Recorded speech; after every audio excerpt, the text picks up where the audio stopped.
Аталаштың басын қоса төр мұғалімдікі болу керек. Жақында жаңа оқу жылы, бүгін жылдағы дәстүр бойынша республикалық тамыз кеңесі өтті. Халықта қуантқан жаңалықтың бірі биыл оқу жылы 25 мамырда аяқталады. Бұнан өзге жиында не айтылды? Бірге көрейік.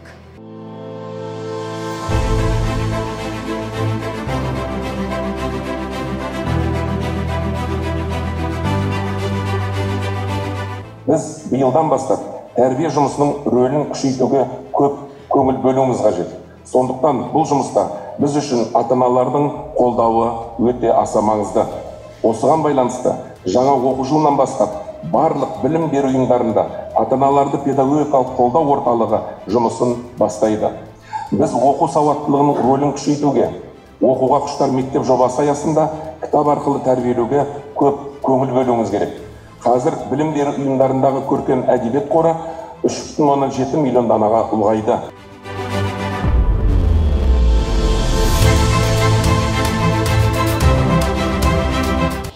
Білім сапасын жақсарту үшін мен ойлаймын, жалпы мынау ұлттық жобада енді отбасы, ата-ананың да жауапкершілігі қарастыру керек шығар деп отырмын.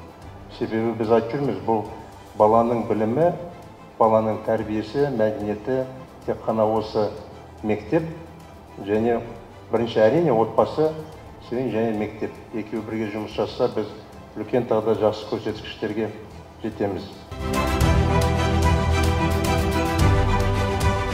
Биылғы оқу жылы 25 мамыр күні соңғы қоңырау болатындығын айтты. Және 2025 жылдан бастап 36 аптаға көшетінімізді айтты. Ал биылғы 25 мамырда аяқтау, ол біз мұғалімдер үшін үлкен қуаныш, үлкен жаңалық.